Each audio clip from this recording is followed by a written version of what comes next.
السلام عليكم ورحمة الله وبركاته ودي إسلام ልጆች እህቶችና ወንድሞቼ እንደምን አላችሁ የአላህ ሰላምና ዝነት በእናንተ ላይ ይሁን ወንድማችሁ ሙሃጅሩ መሐመድ ነኝ እንግዲህ ዛሬ ለየት ባለ መልእክት ወደ እናንተ መጥቻለሁ በአላህ Subhanahu Wa Ta'ala ፍቃድ እንግዲህ ይህንን መልእክት አድምጣችሁ የሰማችሁት ላልሰሙት በማስተላለፍ የኸይር ስራው ተቋዳሽ እንደምትሆኑ በአላህ ላይ ተስፋለኝ ዛሬ ወደ እናንተ ለየት ባለ መልኩ ያመጣኝ ጉዳይ የህፃን አቲካ ኑረዲን ህይወትና ተርፍ ዘንድ ለመማጸን ነው እንግዲህ ቀደም ሲል ኡስታዝ መሐመድ ዳውድን ጨምሮ በሌሎችም ኡስታዞች እንደዚሁም ወንድሞችና እህቶች ሲገለጽ እንደሰማችሁት በአህለል ቁርአን ግሩፕና በአልኢስላህ የትምህርት ተቋም እንቅስቃሴ ውስጥ ባለው ከፍተኛ ተሳትፎ የምናውቀው ኡስታዝ ኑረዲን ጀማል ህፃን ልጁ አቲካ ባጋጠማት የልብ ኢንፌክሽን ህመም የተነሳ ለከፍተኛ ጭንቀት ተጋልጦ ይገኛል እስከ አሁንም ድረስ እንግዲህ አቅሙ የፈቀደውን ያክል ከሌሎች እርዳታ ሳይጠይቅ ከራሱና ከቤተሰቡ ያገኘውን ገንዘብ በመጠቀም ለማሳከም ብርቱ ጥረት አድርጓል ይሁን እንጂ የአላህ Subhanahu Wa Ta'ala ቀደር ሆኖ አቲካን ለማሳከም ያደረገው ሙከራ ሳይሳካለት ቀርቶ እንግዲህ ህፃኗ ልጁ ማለት ነው እለት ከእለት የህመሟ ሁኔታ በመጠናከሩና ወደ ከፍተኛ ህክምና ማዕከል ሪፈር በመባሏ ምክንያት ኡስታዛችን ሁሉ ነገር ከአቅሙ በላይ በመሆኑ ለከፍተኛ ችግርና ጭንቀት ተጋልጦ ይገኛል ማለት ነው እናም ውድ እህቶቼ ወንድሞቼ ኢንሻአላህ እንግዲህ ትላንትና ሌሎች ያጋጠማቸውን ችግር ሌሎች ሲታመሙ ወገኖቻችንን ለመርዳት በሚደረገው ርብርብ ኡስታዝ ኑረዲን ጀማል ከፍተኛ ጥረትና እንቅስቃሴ በማድረግ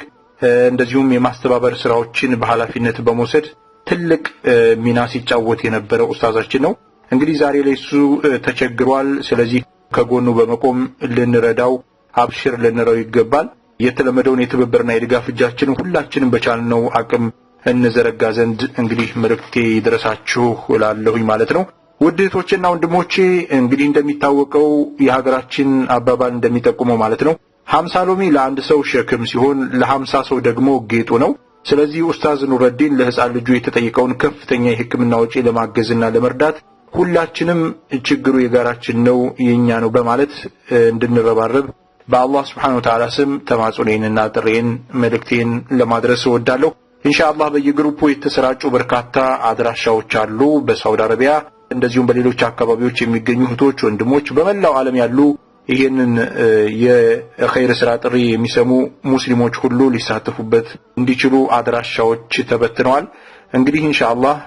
ለአጠቃላይ ለበለጠ መረጃ እኔ ሁለት ስልክ ቁጥሮችን አስተዋውሳችኋለሁ ማለት ነው የመጀመሪያው ስልክ ቁጥር 0531270816 የሳውዲ አረቢያ ቁጥር ነው ኡስታዝ ሙሰፋ ይባላል ወይም ደግሞ በ0500941996 ላይ ወንድም ነጃ ይባላል እነሱ ጋር ደውላችሁ ወይም ደግሞ በዋትስአፕ አግኝታችሁ ያለውን አጠቃላይ መረጃ ይሰጧችኋል ማለት ነው እንግዲህ ኡስታዛችን ኑረዲን ጀማል ያቅሙን ያክል እስካሁን ድረስ ጥረት አድርጓል ካሁን በኋላ እኛ ወንድሞቹ እህቶቹ ተባብረን ከጭንቀት ልናወጣው እንደዚሁም ደግሞ ይችን ህፃን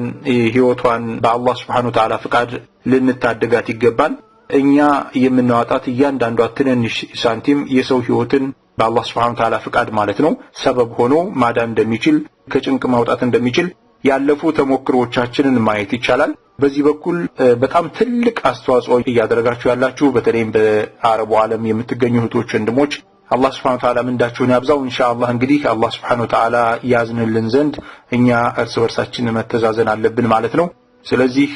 ይችን ህፃን ልጅ አስቸኳይ ህክምና ነው የሚያስፈልጋት ሁላችንም በአስቸኳይ ተረባርበን የህፃኗን ህይወት እንድንታደግ አሁንም በመጨረሻ በአክብሮት የተማጽኖ